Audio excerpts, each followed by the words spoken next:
Me lo acuerdo. Y le pegué todo. ¿Sí?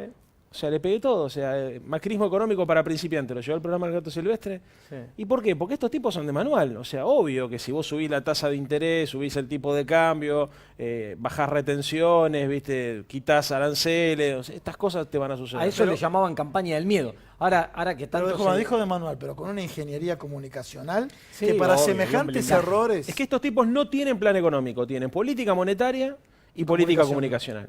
Pero tampoco tienen política de seguridad. Otro dato interesante, vos fíjate, este es el único gobierno de derecha en el mundo que no habla de la inseguridad. Hablaba en la oposición, pero en el oficialismo hablan del orden público.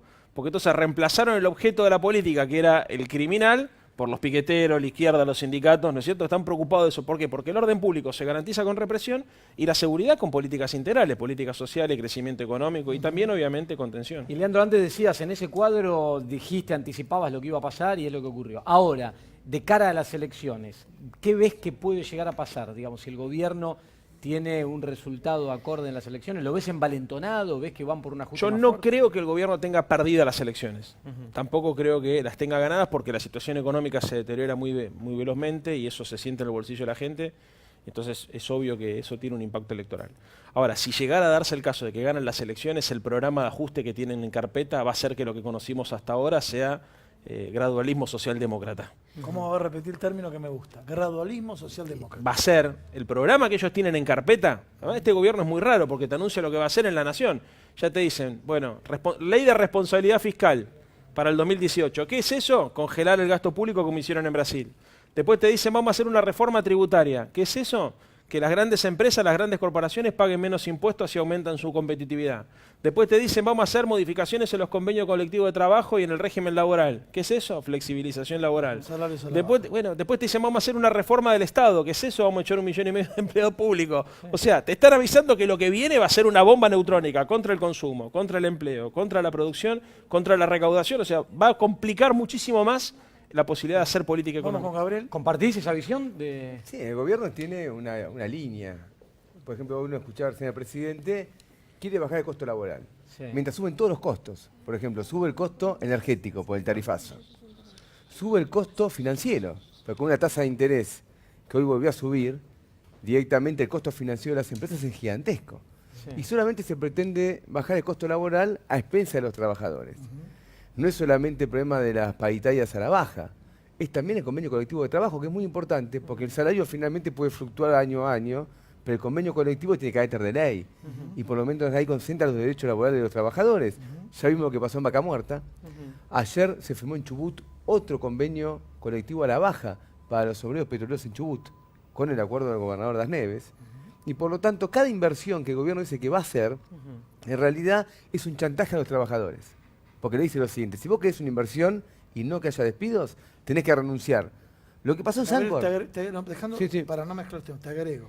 En el caso que estás mencionando del sur, para muy poca cantidad de trabajadores, esa flexibilización, o sea, la cantidad, el valor agregado que generan con él. Suponete que estamos en desacuerdo con la flexibilización, pero suponete que genera mucho más trabajo. No, generó cientos de puestos de trabajo, no miles y miles de puestos de Y trabajo. contrasta, porque es interesante, al trabajador se lo chantajea con el despido y si no que renuncia a su convenio colectivo de trabajo, y a las empresas petroleras internacionales se le ofrece un subsidio, porque se le va a pagar, en el caso de Vaca Muerta, un precio por el gas extraído en Boca de Pozo que supera largamente el internacional. 7,50 contra 2,50. Entonces vos tenés que a los grupos internacionales se lo subsidia y al trabajador se lo chantajea con un salario a la baja. Entonces es claro cuáles son las prioridades políticas del gobierno. Ahora, cómo le vaya a las elecciones es otro cantar, porque la elección es una disputa. No es solamente un plan económico tomado abstractamente. A ver, Hay que ver cómo chocan ahí. Le pregunto a los dos. Sí. ¿Se acuerdan cuando dijo Bill Clinton en la economía estúpido? A ver, ¿creen que la cuestión económica, porque ahora vemos encuestas de imagen, el gobierno están felices porque hay unas encuestas que la imagen le da bien. Yo lo veo agrandado al Sí, gobierno. y de alguna manera envalentonados. Pero imagen no es lo mismo que ir a votar y por eso el tema económico, el bolsillo, el salario, todo lo que comenta Agustín, pérdida de poder adquisitivo, ¿va a influir a la hora de las elecciones? Sí, va a influir indudablemente, pero pienso lo siguiente, porque a mí me convendría acá decir, le va a ir mal al gobierno. Y sin embargo digo, es una disputa, porque un gobierno puede hacer una política de ataque a los trabajadores, recesiva, y finalmente salirse con la suya. Pasó con Menem. Sí. La primera presidencia de Menem, los primeros años fueron un caos, hubo grandes huelgas ¿Y obtuvo la reelección? y obtuvo después la reelección. Acá, ¿cuál es el tema que tenemos? Es que es importante que las luchas que están en curso no sean derrotadas, porque el gobierno quiere hacer un gesto de autoridad contra los docentes, contra los trabajadores, contra el movimiento social, y de ese modo obtener lo que hoy no tiene, que es una autoridad política para avanzar. Leía hoy en diarios económicos que decían que la gira esta que hizo Macri a nivel internacional, decían, bueno, vamos a ver qué pasa con las elecciones. Porque él necesita en las elecciones tener una autoridad para el ajuste que viene. Y me parece que es clave que los trabajadores enfrenten este momento de una manera que le ponga un límite al gobierno. Porque aunque haya una crisis económica, si el gobierno logra descargarla sobre los trabajadores, va a tener de las elecciones una chance. Y eso es lo que hay que evitar. ¿Vos, Leandro, cómo la ves? ¿Así también? Sí, la veo igual. Sí.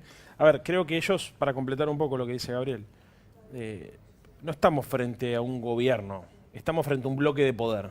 Entonces hay que pensar, cambiemos con el poder financiero, con el poder económico concentrado, con el poder judicial, con el poder mediático, todo junto, un mismo paquete operando la reestructuración de las expectativas sociales, las aspiraciones de la gente. O sea, yo decía la vez pasada, quieren ir hacia la chilenización de la Argentina. ¿Y qué es la chilenización de la Argentina? Es una sociedad polarizada, desigual, profundamente desigual, donde los estratos más bajos aceptan pasivamente, en su mayoría, no todos, pero en su mayoría, aceptan pasivamente su condición de subordinado, y después tener los carabineros que te cagan a trompadas y salís a protestar. Eso es lo que ocurre hoy en Chile. No hay educación pública, no hay salud, digamos, no hay industria, todo importado. Y eso parece que funciona con estabilidad, con represión. Bueno, entonces yo creo que en la cabeza ellos tienen ese modelo.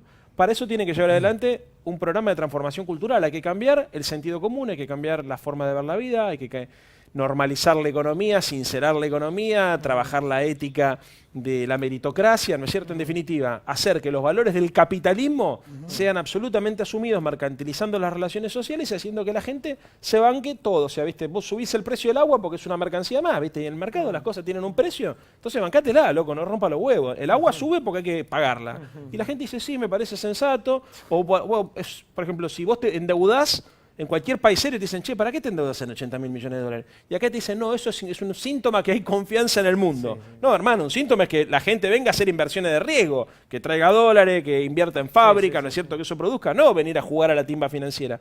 Son cambios culturales, ni hablar, digamos, con la lógica de la Venezuela. Una cosa, sí. Lo mejor